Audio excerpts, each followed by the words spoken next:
Hey everyone, it's Jed here, and I am going to be doing some fun stuff today. I got some orders in for 2 new tote bags that I just added last week, so I'm happy for that, and as well as a Sublimation t-shirt for Halloween. So definitely excited about making that stuff, and I figured why not bring you fine folks along for the journey.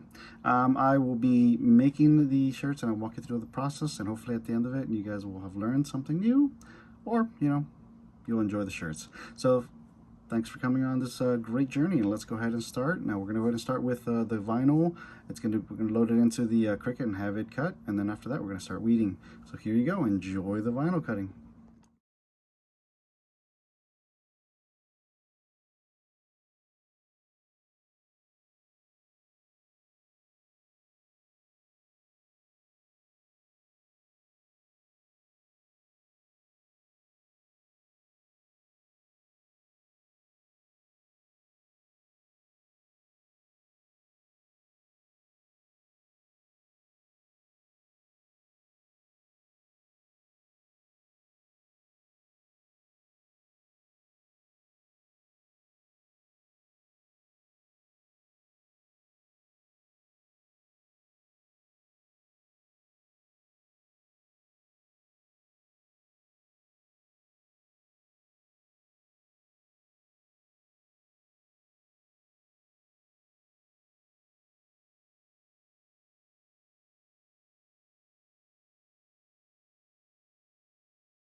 All right, everyone, we're now in the pressing room. So we are making 3 things today. We're making 2 totes, a black, a white tote, and then a sublimation shirt.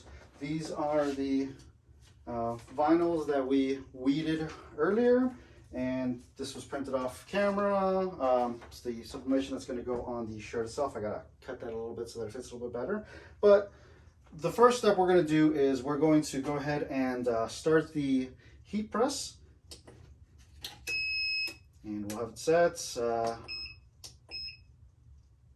Actually, set to 100, so we'll drop it down to about, I like to do 330 for the HTV, and then we'll pop it back up to 400 when we do the sublimation, because we're doing 2 of the HTV vinyl on the 2 totes.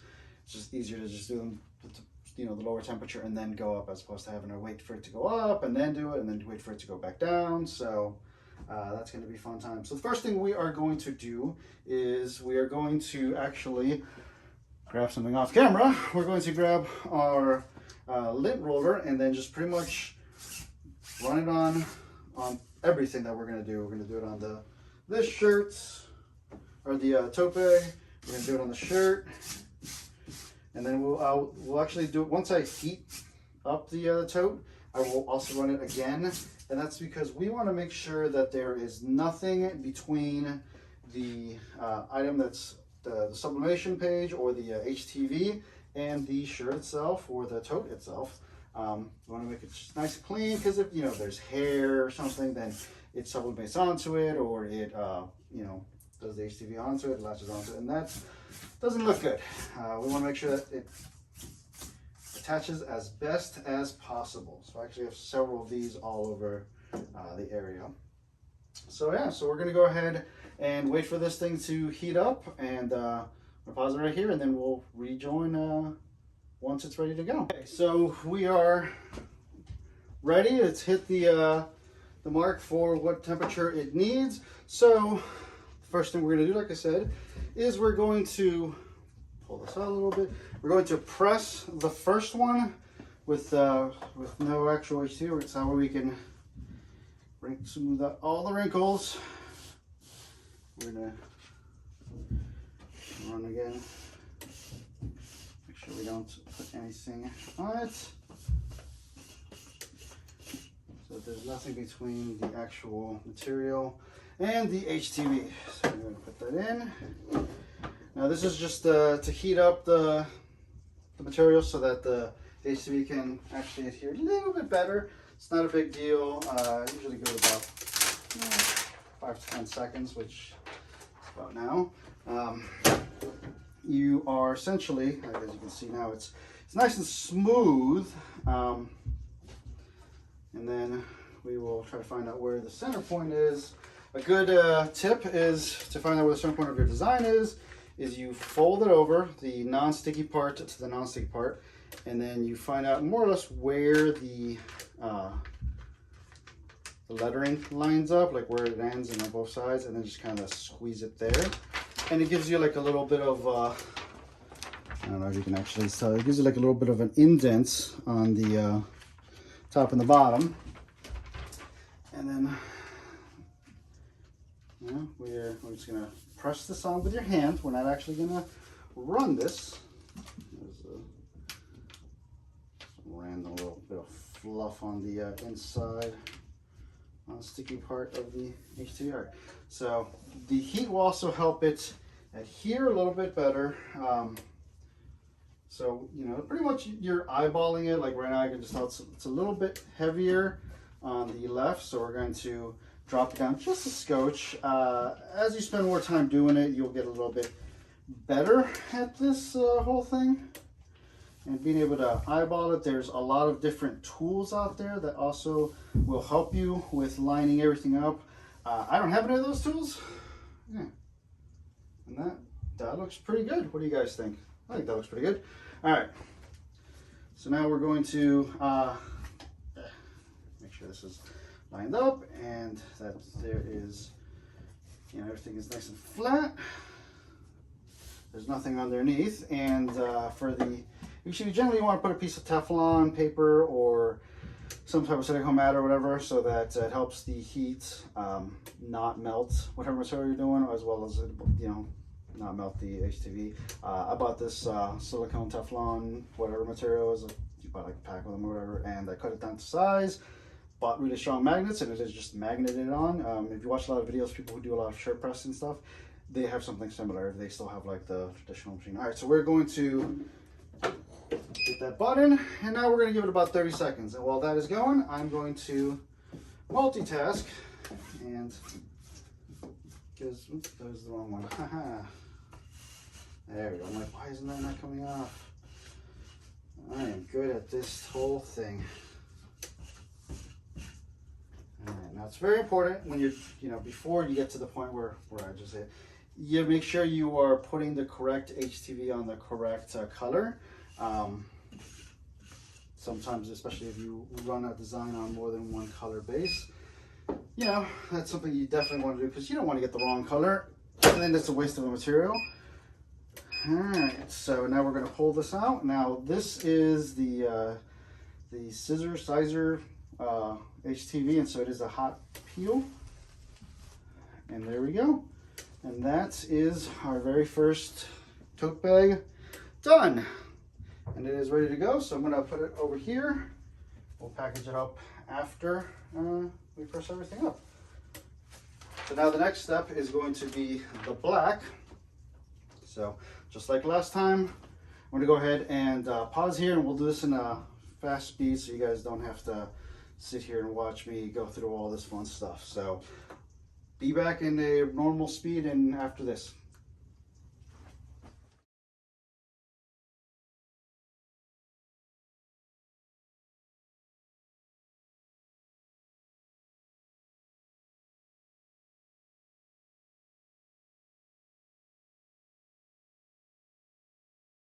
Okay, so sorry about that. I had to pull the tray a little bit too far up.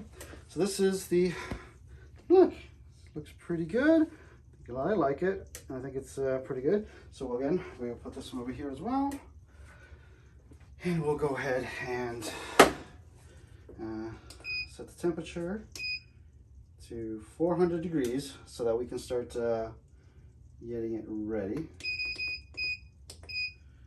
And it says for 30 seconds, but I usually actually end up using a timer for that, so that's okay. All right, so what I was doing during the very end of that was the sublimation image, shrinking it down to size. What's gonna happen is once I figure out, you know, where the best placement is, which is usually about 2 fingers below the collar, where you want it to start. Rule of thumb, it looks the best there. It varies also the size of the image, how much, how big this shirt is, but it's usually where I will start. So we'll go ahead and actually trim this down just a little bit more. And we don't want to trim too much. So that is going to go right here.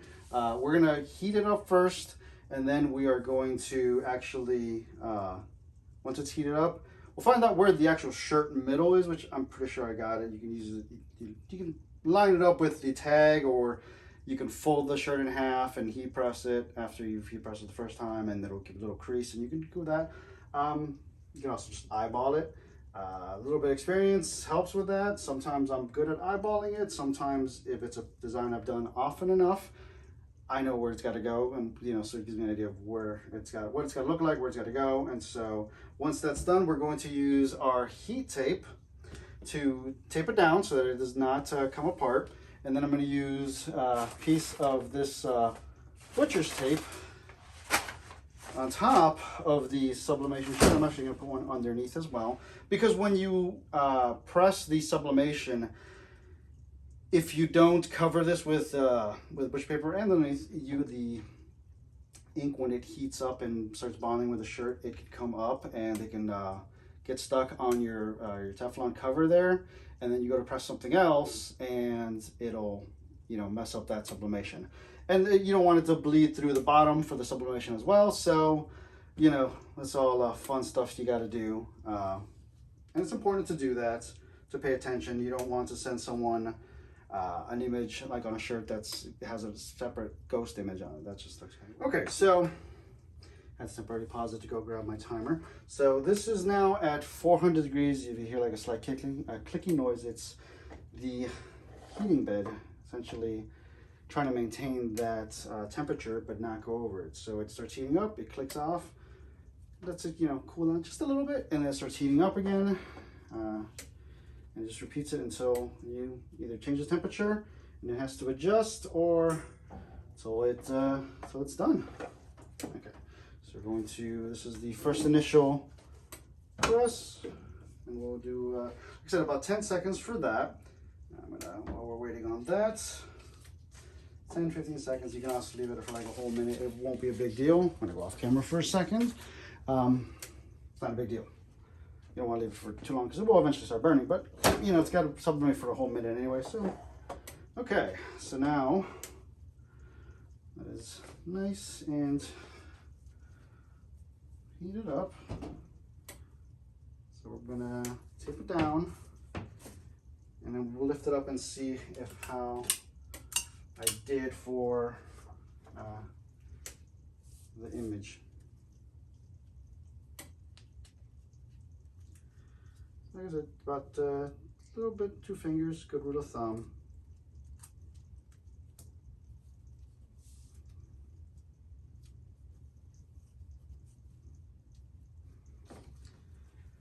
Okay. Yeah, that looks to be good. I'm going to tape down the sides. And then I'm going to cut the piece of butcher paper off camera. So I'll pause the camera for that, so you guys don't need to, let me see. I'm just going to take the butcher paper, cut a huge chunk off, and then cut it into a couple smaller pieces that we'll cover here. I'll shove a piece underneath and then a piece on top, and then we'll press this thing. So movie magic. Okay, so through movie magic, we've now cut pieces. First thing I'm going to do is tape the one on top. I mean, that's pretty self-explanatory. That's why it goes on top. Like I said, if you don't do this, when I pull it off, you're going to see that there's like a ghost image on top of the butcher paper, and the butcher paper stops it from getting any further. So if you don't do that, then all that extra ink, sublimation ink, will go through and it'll sit on the top of the bottom of your sheet. And unless you're constantly cleaning that thing out, you may not notice it, that it's there and that it's happening. So we're gonna put this sucker right there, move this out. Okay. Make sure that we got the piece of paper inside. Like I said, I've never really had too many issues with the bottom, but you never know. You just want to make sure. It's better safe than sorry. You know, better to have an extra sheet that you don't need under there and not need it than wish that you had. It's very important if you're sublimating multiple things in a row. You definitely got to have the butcher paper. Okay. So now we're going to, so it doesn't get crushed. I've got my handy dandy spare phone here for time. So we're going to go ahead a minute, and all right, we've got about 5 seconds left on the timer. It is about to go off, and there it goes. So we'll go ahead and cancel that, and we will lift this sucker, slide it over, and I can already see that the image, for a second I was like, oh god, it was all white, but no, the image is definitely went through the, I don't know if you guys can see it. It's kind of like a little ghosty effect.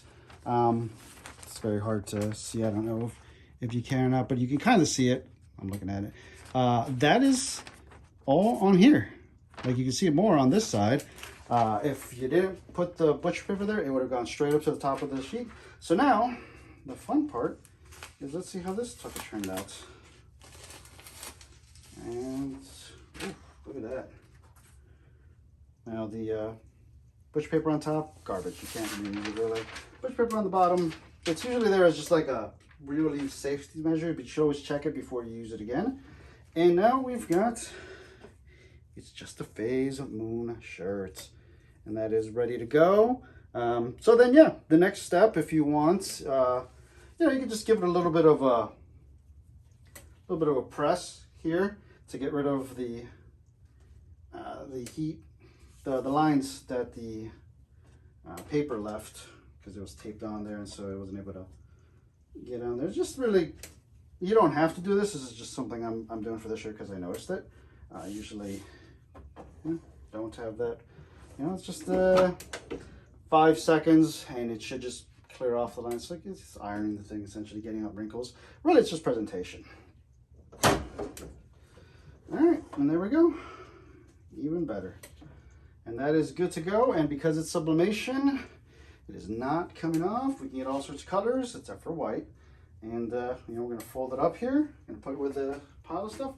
So the next step is going to be to, I'm going to turn this off so they can start cooling off. The next step is going to be cleaning up the area. So throwing away the sublimation page and the used butcher paper. So this is the back of, this is what you would see on the when we're looking straight down on it. This is how it printed out, where all the images, and you can see it is definitely faded out. That means that pretty much all the colors took onto the shirt. If you see like bright colors here or there, that means that that area did not get like all the heat it needed to, so it did not sublimate well. Usually if you are sublimating and there's a lot of wrinkles and you don't smooth it out, then you know there's a little valley where it just won't sublimate, and so you're gonna have, it's gonna look bad. But yeah, so we're gonna go ahead and toss this stuff out. We're gonna get packing next. So I'm gonna pause it now and get the packing supplies, and then we'll finish this project. All right, so you got the 3 items: the shirt, the white tote bag, the black tote bag. I printed out labels for each of them, shipping labels, as well as the packing slip. I'm going to go ahead and combine all that stuff. So this one is the white bag. I also throw in a little care instruction card, a thank you card, and then a business card, because you know sometimes these things are gifts for people, and you know they might want to go onto the store and get something else, or they might want to recommend it to a friend. So this right here is the black tote, and one over here is the materials for the shirts.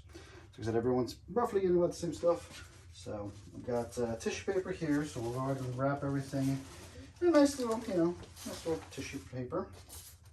So sparky glitter. We've got 3 bags, 3 mailing bags. These are actually really nice. I got them off of Amazon. I don't know how many. There was like like 50, 60, I don't know. But they're good quality. one of the first things I did when I got them was like really try to stick my fingers through to try to get them to break, and they took a lot of damage before they finally broke, because you know everything eventually will. We're gonna put the label, and then we'll start loading everything up. I do the label first because that way I don't have to worry about getting wrinkles from the materials inside. So we will actually get a piece of tissue paper, and we will do that. That's pretty. Throw in all the little instructions in there so they keep it all together.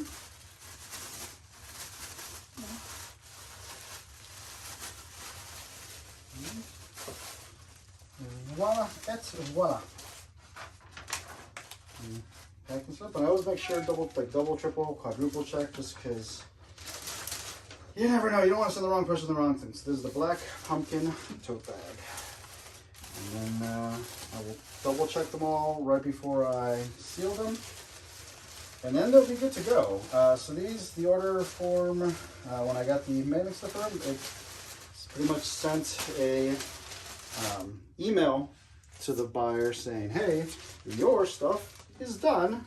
You can expect to receive it on blah, blah, blah day, depending on how much they pay for shipping and how much, or, you know, it tells them if you pay like for next day or you pay for, you know, donkey or whatever, you'll get it like next year. Doesn't really matter which side you actually do the label. Whether you have the pouch here or you have it like here, it doesn't really matter. So the important thing is that it is on there. And I've always put my hand on it several times just to be on the safe side, because you know the last thing you want is a package that you send out to come open in transit, because that would be bad news bears. Okay, so we'll do that again. Business card, thank you card, and a custom care instructions card.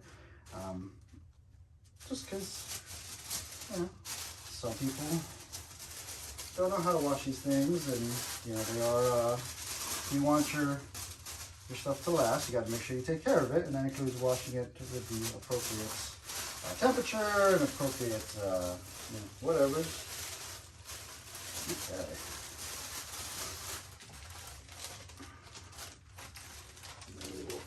The paper inside.